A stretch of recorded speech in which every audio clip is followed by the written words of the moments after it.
Steve was terrified of cameras. Not nervous, terrified. He once turned down a promotion because it required a 2-minute video introduction. He was 34 years old working a job he didn't like. And he had exactly one thing he wanted to do: tell stories. The problem was obvious. Storytelling on the internet meant putting your face on the internet.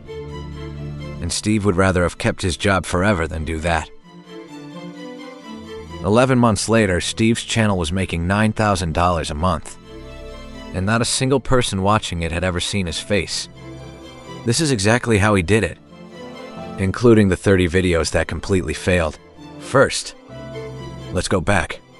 Steve worked in logistics. He moved numbers from one column to another. He was good at it, which was the worst part. Because being good at something you don't care about is a trap that pays just enough to keep you in it. Every evening on the bus home, he'd watch videos, documentaries, story channels, little 9-minute films about strangers who did something interesting. And every evening the same thought: I could do this. I know I could do this. So one Saturday he tried. He set up his phone, he pressed record, and he sat there completely frozen for 4 minutes, saying nothing. Then he deleted the file and didn't try again for 6 months. He told himself he wasn't cut out for it, that the internet belonged to confident people, loud people, people who like being looked at. And he believed that for 6 months. Right up until the night, he noticed something that had been sitting in front of him the whole time. He was watching a video about a shipwreck, 9 minutes long, 2 million views.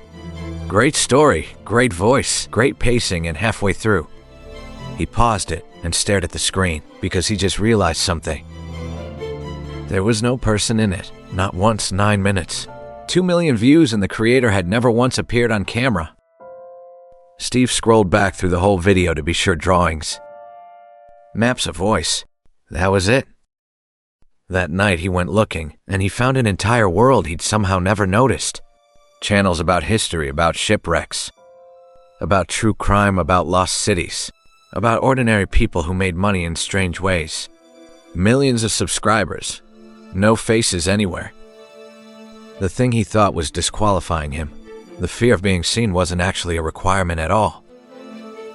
He hadn't been blocked, he'd just been solving the wrong problem. So the next morning before work, he sat down and started writing his first script. And this is where most people expect the success to begin. It doesn't. It gets much worse. First, here's his entire setup, and I want you to hear how unimpressive it is. A $60 microphone, a closet full of coats because coats absorb sound, and he couldn't afford anything else. Free editing software, and that's it. That's the whole studio. His process was simple and brutal.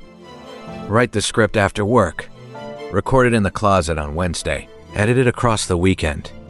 One video took him about 14 hours spread over 6 days, on top of a full-time job. He uploaded his first video on a Sunday night. Then he closed the laptop and went for a walk, because he couldn't bear to look. When he came back, it had 11 views. 4 of them were his. His mother accounted for 2 more. But there was one comment from a stranger. It said this was really well told. Please make more, Steve. Read it maybe 40 times. And on the strength of one sentence from a person he would never meet, he made another one, and another, and another. Through the winter, through a promotion at work he didn't want. Through his friends gently asking when he was going to give this up. 6 months and his channel crossed the threshold to start earning. His first payout was $28. It was, he says, the best money he has ever been paid. And it was also the moment the real problem started. Because $28 a month is not a business. It's a hobby with paperwork. And by video number 30, Steve had to face the number he'd been avoiding. 30 videos, 420 hours of work. Total views across all of them, about 4,000. 4,000 views spread across 7 months. That's not a slow start, that's a signal. And Steve, being the kind of person who is good with numbers, knew exactly what it was telling him. He'd done everything right, technically. The audio was clean. The research was solid. The visuals were tidy. There was nothing wrong with his videos. And that, it turned out, was precisely the problem.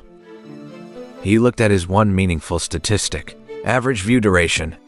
How long people actually stayed on a 9-minute video. His viewers were leaving after 2 minutes and 30 seconds. 28%, nearly 3/4 of everyone who clicked, left before he got anywhere. So he did something painful. He sat down and watched his own videos, all 30 of them back to back as a stranger would.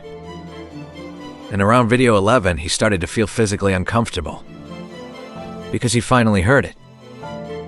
He wasn't telling stories. He was reciting information fact. Fact, date, fact, statistic, conclusion. Every video was a very well-organized list. Accurate, competent, completely lifeless. He had spent 7 months answering the question, what happened? He had never once answered the question that actually keeps a person watching. What happened to someone and what did it cost them? So he rebuilt the whole thing around one rule. No more topics, only people. Every video from now on would follow one person through one problem, to one outcome. And he gave himself a structure. He wasn't allowed to break first. Give away the ending in the first 15 seconds, but make it impossible. He had $40. 11 months later, he was making $9,000 a month. Now the viewer has a question they need answered. Second, and this is the one nobody does, put a real failure in the middle. Not a small one. A genuine, expensive, humiliating failure. Because a story where everything goes well is a story people stop watching. The wall is not a floor in the story. The wall is the story. The third one, concrete detail beats 10 abstract ones. Not he struggled financially. Instead, he counted out coins on the counter and put the milk back. One image. The viewer builds the rest themselves. And fourth, he changed how he read the script. He stopped announcing and started confiding. Same words, different distance. Like telling a friend something across a table, not addressing a room. Then he wrote one video to those 4 rules. It took him 21 hours instead of 14. He uploaded it on a Tuesday expecting nothing and went to bed. By Thursday, it had 90,000 views. Not because the algorithm blessed him, because his average view duration had gone from 28% to 62%. And that single number is the thing the algorithm is actually watching. He hadn't found an audience. He'd finally stopped losing the one he already had. He didn't quit his job, not yet. He kept the exact same schedule. Write record, edit for another 5 months, and he watched the channel compound, not explode compound. Each new video pulled people back to the old ones. Here's what $9,000 a month actually looks like. Because it is not one income. Its 3 ad revenue is the smallest piece. About 400,000 views a month, which comes out to roughly $28. Sponsorships are the biggest, around $4,500 a month. And here's the part that surprised him. Sponsors didn't care about his subscriber count. They cared that his viewers watched to the end, because that's where the ad read sits. His weakness had become his pitch. And the last piece he sells, one thing of his own, short guide on writing this kind of script. About $17 a month, 28 plus 40. 500 plus 17, $9,000. He left the logistics job 14 months after that first 11-view upload. His costs are still almost nothing. A microphone, a laptop, a closet. Steve still hasn't shown his face. Not once in 4 years. Hundreds of thousands of people know his voice. Know how he thinks, know the way he tells a story. And not one of them would recognize him on the street.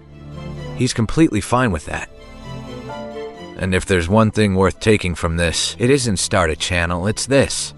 Steve spent 6 months convinced he was blocked by his fear of being seen. He wasn't. He was blocked by an assumption he never checked. The thing standing in your way might not be the thing you think it is. It's worth going back and checking. Because Steve's first 30 videos didn't fail from lack of talent. They failed because he was answering the wrong question. And the day he changed the question, everything else changed with it.